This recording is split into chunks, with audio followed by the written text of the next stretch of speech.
كاين تعليمات من أعضاء حركة الماك على رأسهم فرحة مني لقطع ومنع الانتخابات.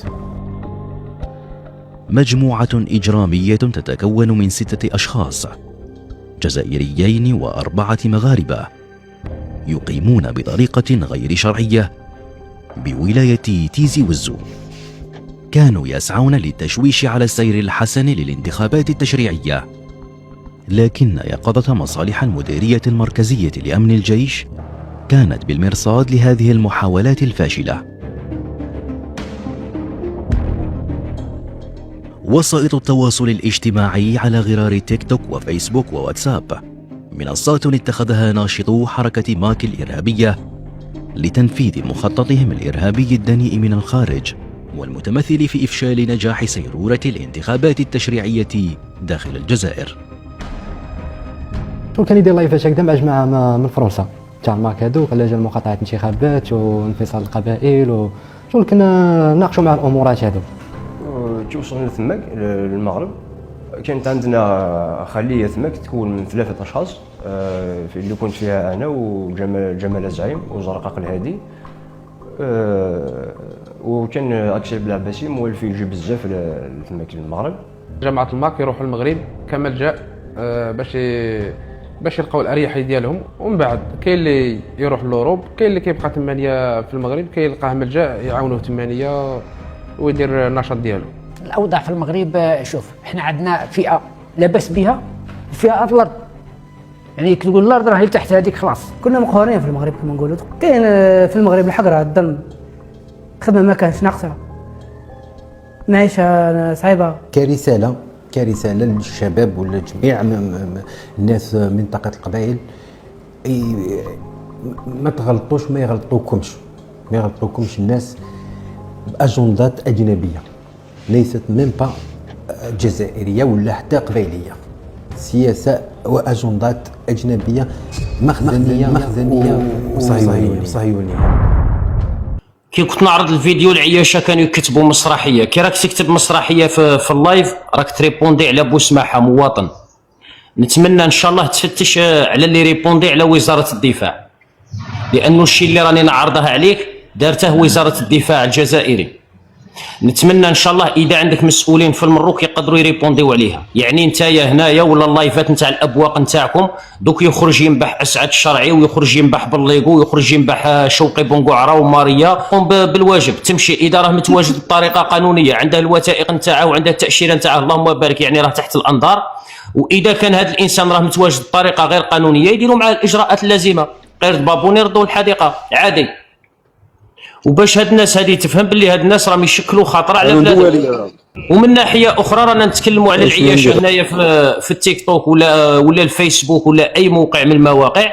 ما تمشيش تريبوندي عليا على اساس انا وزير، انا مواطن جزائري قلت لك الخبر من وزاره الدفاع. اذا كان انت مروكي بغيت تكذب الخبر روح فتش على كاش مسؤول عندك يتجرأ يكذب وزاره الدفاع. مشي تعاود تجيب لي مصدر انايا تمشي تستنى الاسعد الشرعي يبرد لك كرك ولا زيطوط ولا شوقي بونقعره ولا هذوك. الرد نتاعهم لا يؤخذ بعين الاعتبار على المستوى الدولي ولا على الصعيد الدولي. دروك مصر ولا اي دوله عربيه ولا اي دوله اوروبيه ما غاديش تسمع تدي مصدر رسمي من عند زيطوط ولا من عند شوقي بونقعره ولا من عند اسعد الشرعي. المصادر الرسميه ياخذوها من عند هذا الشيء اللي عرضت عليه، اعلام رسمي وزاره الدفاع مسؤول اعلام رسمي. الدوله راها كما نقولوا عندها نظره استباقيه. الحاجه اللي ما نشوفوهاش حنا اليوم، اللي نشوفوها حنا اليوم هما راه عندهم بالك 10 سنوات ولا 5 سنوات من اللي شافوها، وهذه ما داخلاش في علم الغيب، هذه داخله على معطيات وعلى امور. وكاين واحد الامور اللي حنا كمواطنين لربما ما نعرفوهاش، ما غاديش نعرفوا واحد الامور اللي يعرفوها المسؤولين. لربما كي تشوف رئيس الجمهوريه يتكلم لك على واحد الامور هذه يلمح لك، ولكن ما يقدرش يتكلم لك بواحد الطريقه اللي تفهمها. يقدر يلمح لك يقول لك وصلنا لنقطه لا عوده، يقول لك وصلنا هذه الامور هذه، يعني تلميح. انت كمواطن تفهم، ما غاديش يقدر يقول لك بالتاء بالباء. ولكن الدوله بما انه راهم في المناصب نتاعهم عندهم نظره استباقيه. الحاجه اللي احنا نشوفوا فيها اليوم هما كانوا شافوها هذه زمان. دروك باقي لنا توعيه ما بيناتنا احنا كمواطنين جزائريين كاين بزاف ناس اللي لربما على خاطر مواقع التواصل الاجتماعي، على خاطر مصالح شخصيه لربما مجرجراته وحده سنغوليه، لربما تصيبه مبدل المواقف نتاعه كمواطن جزائري تجاه الوطن نتاعه، وتصيبه متغطي بثوب المعارضه ولا بثوب الاحرار ولا بثوب كاش حاجه، والسب والشتم والطعن في الوقت الحالي اخي ما عندك حتى سبب.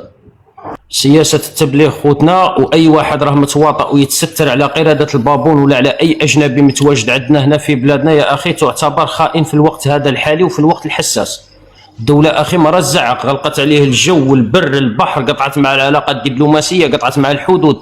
الدولة ما تدخلها ليش في الشعب، لأنه كي نمشيو نعاود نطرقوا للشعب وتبغي تدغدغ لي المشاعر نتاعي من الجانب الديني، ولا تخلط لي السياسة مع الدين، ولا تبغي تدخلها لي كما وقت الجاهلية بنو عبس والقومية العربية مع بنو تغليب مع المضاريين مع والأنفة وهذه الأمور هذه. رئيس الجمهورية في الخطاب تاعه قال لك مرحبا بالأشقاء المغاربة في بلدهم الثاني، قال لك يدير التأشيرة نتاعهم مرحبا به، إلا إذا كان المروكي هذا التأشيرة هذه تسبب له مشاكل.